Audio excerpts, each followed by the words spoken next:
Hola, coaches. So today, I'm coming here today to ask you a very important question. Maybe you're still in your 9 to 5, maybe you've left without building the foundations. Score to me from 1 to 10, 1 being not really, not that important, and 10 being really important. The question is, how important is it for you? Do you believe that is important to build foundations for your business? Okay, so I'm going to start with myself. For me, it's like a 9, but it's a 9 right now.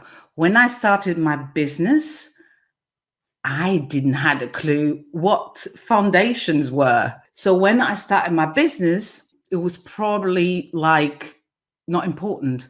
All I wanted was to get clients and get my business visible.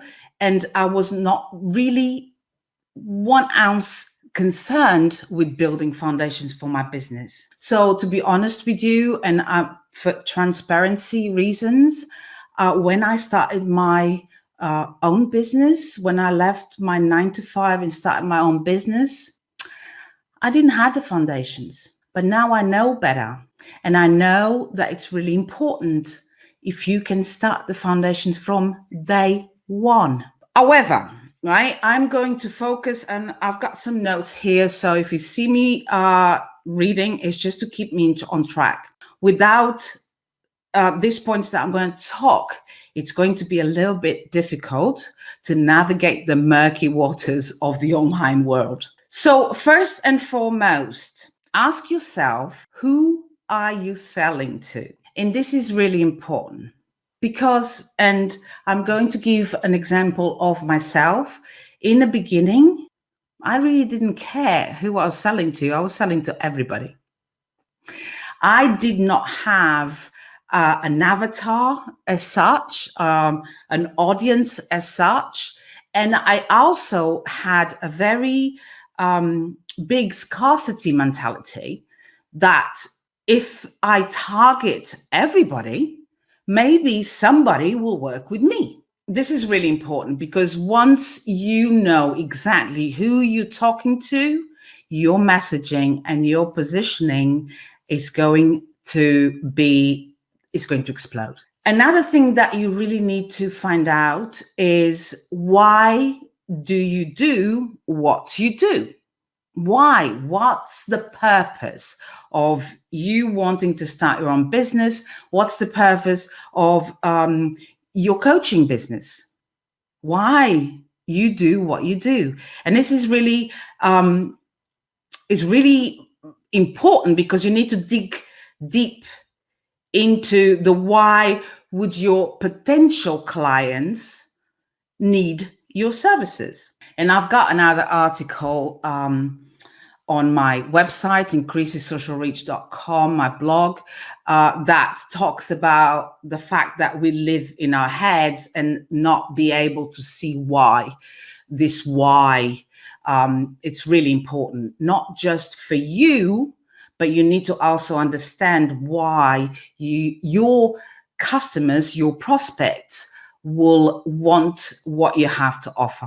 So there is another question that I want to shout out to you right now. It's what are the inner and outer challenges that your ideal audience is going through? And I'm going through some examples of myself and that I've encountered throughout these years. What are they feeling? What are they thinking? What are they doing? What are they not doing? So this is really important. How does their external world look like to them? And let me just go into the next question that you need to ask yourself. You need to figure out exactly what do you provide your clients. If you do not have an offering in place, a package in place, a service in place, when they're coming to you, you've got nothing to offer. So this is not a business, right? And that's why building the packages is really important. And also in the beginning, for me, I'm going to talk about my example. In the beginning, I had loads of services to offer because, again, I was scared that I wouldn't have enough to offer to them. This is all like all these pillars, all these questions that I'm asking you right now are really, really important. Have you done your client journey roadmap?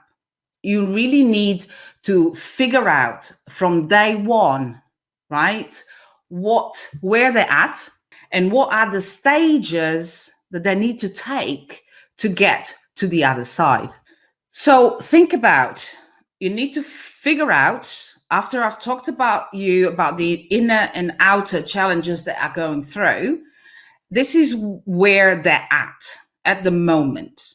Then you need to figure out as well, where do they want to be and why do they want to be there? And all you need to do then is create the stages that are going to take them from A to B to C to D. And they reach their end result, the maximum transformation that they want, right? And why is this client journey important? It is important because your prospects and your clients need you to guide them towards these stages. You are the guide. You, coach, educator, teacher, consultant, you are the guide that are going to take them along all these stages. And they're already overwhelmed. Where they're at, they're already overwhelmed. They have the internal and external challenges that I'm talking about. They already have that, right? So you don't want to create more overwhelm for them. You want them to go through the stages with ease and peace and happiness so they can reach the end goal, the end result, the extraordinary, phenomenal transformation that they're looking for. This is like the ultimate why for them. Right. Another question is, what is your positioning statement? And this doesn't have to be complicated. The positioning statement is very simple, in lame terms, as simple as possible for other people to understand what you do and how you do it, right? And what is the result of it. And this is what you need in your statement, in your positioning statement. That's all. How do you want others to see you as well? And because how you want others to see you is how you're going to attract them to you. So I'm all about empowering coaches to take the leap from 9 to 5. So I want them to see me taking action and stepping out of my comfort zone so that they can be empowered to do more and to take the leap, right? How are you behaving to uphold your brand values and mission? And this is really, really a pertinent question, because your values and your mission, it's what is going to attract them to you. So, for example, some of my values are creativity. I believe that we are all creators in a body. And therefore, everything that I do it creatively. And also, passion is another brand value. Everything that I do it really passionately, and I'm very expressive. So, so all your values, you need to be really in tune and aligned with your values, and you need to show others how you uphold them. Who do you stand for? Basically, this is what it is. And my final question is, what is your passionate message? This is really important, because this is going to speak directly to your potential audience and solve the problems that they are facing right now.